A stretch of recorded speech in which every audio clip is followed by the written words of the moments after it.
Hello दोस्तों, कैसे हैं आप सब। उम्मीद करता हूँ आप सब अच्छे से होंगे। दोस्तों, आज फिर से उसी कहानी का दूसरा पार्ट लेकर मैं आप लोगों के सामने आया हूँ। उम्मीद करता हूँ पिछला पार्ट आप लोगों को अच्छा लगा होगा, इसलिए आज दूसरा पार्ट भी बना रहा हूँ। मोहब्बत तो मोहब्बत है, इस नॉवेल बुक का नाम है। उसी से मैं ये कहानी आप लोगों के सामने लाया हूँ। वो हैरान आँखों से कभी एक दूसरे को देख रहे थे तो कभी डॉक्टर को। दोनों के चेहरे पर हैरानगी और परेशानी के भाव छाए हुए थे। अविनाश को तो जैसे दिल ही टूट गया था। वो पथराई आँखों से एकटक मानिया के चेहरे की तरफ देखने लगा। अचानक ही अविनाश की आंखों में नमी तैर गई थी। मिस्टर अविनाश चौहान, आपको तो खुश होना चाहिए कि आप पिता बन गए हैं, पर आप तो हैरान हो रहे हैं। कुछ बात है क्या? डॉक्टर ने अविनाश के चेहरे के भावों को पढ़ते हुए कहा। वो खुद संभालते हुए डॉक्टर की तरफ देखा और मुस्कुरा दिया। मान्या ने अविनाश की आंखों में आंसू देख लिए थे। जी बिल्कुल जी डॉक्टर साहिबा, मैं बहुत खुश हूँ। अविनाश ने एक लंबे मुस्कान के साथ डॉक्टर की तरफ देखा।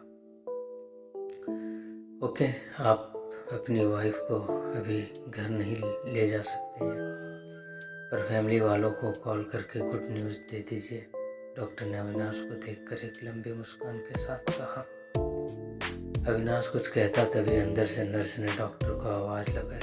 डॉक्टर अपने केबिन में चली गई तो अविनाश भी दीवार की तरफ मुंह करके पलट गया।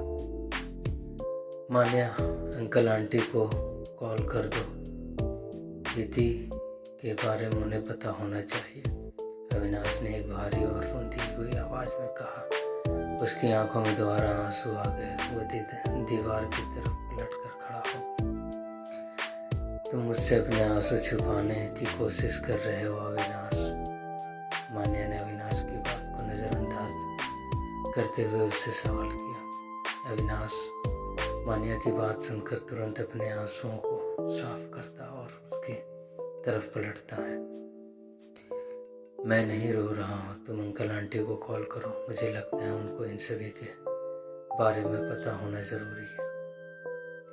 मान्या अविनाश के चेहरे को गौर से एकटक देखती है, फिर उसकी बात सुनकर अपना सिर हिला देती है और अपने बैग से मोबाइल निकालकर दूसरी तरफ चली जाती है। अविनाश एक नज़र जाती हुई मान्या को देखता है, फिर दीवार के सहारे खड़ा होकर अपनी आंखें बंद कर लेता है, मानो वो किसी गहरी सोच में डूब गया हो। मान्या हितिक के मम्मी पापा सूरज मलखानी और गीता मलखानी को कॉल करती है। सूरज एक पुलिस ऑफिसर थे, इस साल उनका रिटायरमेंट होने वाला था। वही गीत एक हाउस वाइफ थी। गीता एक हाउस वाइफ थी। हिति दोनों की इकलौती बेटी थी। अविनाश दीवार का सहारा लेकर कुछ सोच रहा था, तभी नर्स अविनाश के पास आती है। मिस्टर अविनाश, आपकी वाइफ को होश आ गया है। डॉक्टर ने कहा है कि आप उनसे मिल सकते हैं। Okay, thank you so much sister. Nurse की बात सुनकर अविनाश के चेहरे पर खुशी फैल गई। अविनाश पलटकर मान्या की तरफ देखता है, जो कि कॉल पर गीता से बात कर रही थी। अविनाश मान्या को डिस्टर्ब नहीं करता और खुद ही हितिक के पास मिलने अंदर चला जाता है। अविनाश धीमे कदमों से डोर तक पहुंचता है। उसने अपनी मुट्ठियाँ खींच ली थी और खुद को कैसे भी करके संभाल लिया था, क्योंकि उसे अभी हिति के सवालों के जवाब भी देने थे और हिति को संभालना भी था। यह बात अच्छे से जानता था आकाश, वो भी तो उसका दोस्त ही था। क्या पता हिति उसे देखकर कैसा रिएक्ट करती। अविनाश के दिमाग में यह सब बातें चल रही थी। साथ ही उसके दिल में एक डर भी था। अविनाश बेड की तरफ देखता है, जहाँ हिति आंखें खोले छत को घूर रही थी। उसकी आंखों के किनारे से की बूंदें लगातार बह रही थी। हिती को इस तरह देखकर अविनाश का दिल तड़प उठा। अविनाश ने हिती को देखकर एक पल के लिए अपनी नजरें फेर ली।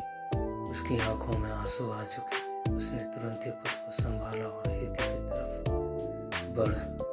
हिती, अविनाश ने हिती के कंधे पर हाथ रखते हुए उसका नाम पुकारा। हिती ने नजरें उठाकर उसकी तरफ देखा। अविनाश ने हिती को बेड पर बैठाया और उसके चेहरे को हाथों में थामते हुए उसके आंसू साफ करने लगा। रो क्यों रही हो हिती? तुम तो मेरी दोस्त हो और इतनी ब्रेव हो, फिर यह आंसू क्यों? तुम तो हमेशा हंसती रहती हो ना, और तुम्हारा काम तो लोगों को हंसाना है, तो रो कैसे सकती हो? अविनाश की बात सुनकर हिती खुद को रोक नहीं पाई और उसके गले से लग जा लगी। उसने अविनाश को कसकर गले से लगा लिया और जोर जोर से सिसकने लगी।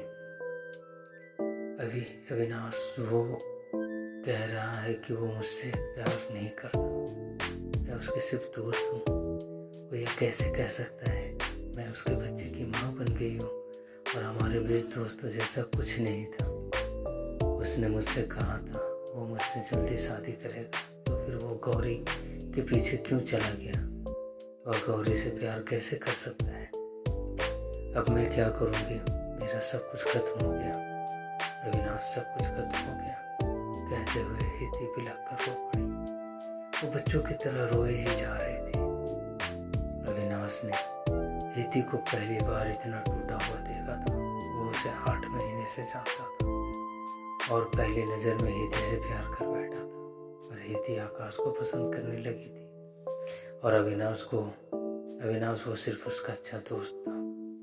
अविनाश का दिल दुखता था जब वो हिती और आकाश को एक साथ देखता था, पर वो हिती को हमेशा खुश देखना चाहता था, इसलिए वह कभी उन दोनों के बीच नहीं आया। वह आकाश का भी अच्छा दोस्त था, पर आकाश हिती के साथ ऐसा कुछ करेगा इसकी उम्मीद भी अविनाश को नहीं थी।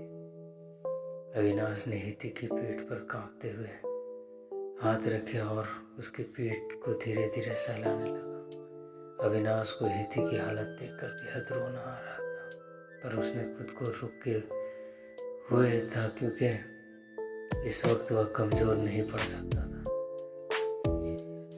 हिती, कुछ नहीं होगा, सब ठीक हो जाएगा, तुम रोना बंद करो, कुछ खत्म नहीं हुआ है, मैं हूं ना तुम्हारे साथ, मैं सब सही कर दूंगा।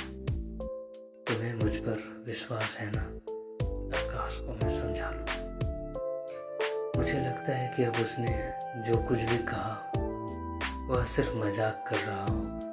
तुम्हें तो पता है ना, उसको झूठ बोलने की बहुत आदत है। वो मैं तुम्हारे और बच्चों की जिम्मेदारी जरूर लेगा, तुम चिंता मत करो, मैं लाऊंगा उसे तुम्हारे। अविनाश ने हिती के सिर पर हाथ फेरते हुए उसे शांत करवाया। कुछ देर में हिती चुप हो गई। अविनाश ने हिती को शांत देखा, उसे खुद से दूर किया। चलो अभी तुम रोना मत और आराम करो, मैं डॉक्टर से बात करके आता हूँ।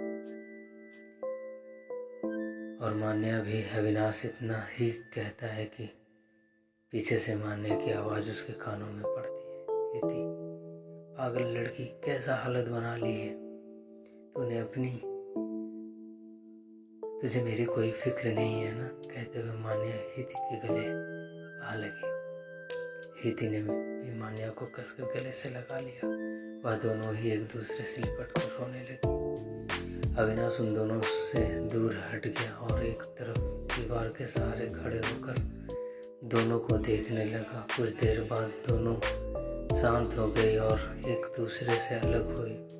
पागल लड़की, देखना तूने रो रो कर अपनी क्या हालत बना रखी है, आंखें देख तेरी भैंस जैसी हो गई है, मान्या ने मजाकिया लहजे में कहा। हाँ तू तो हंस रही है ना?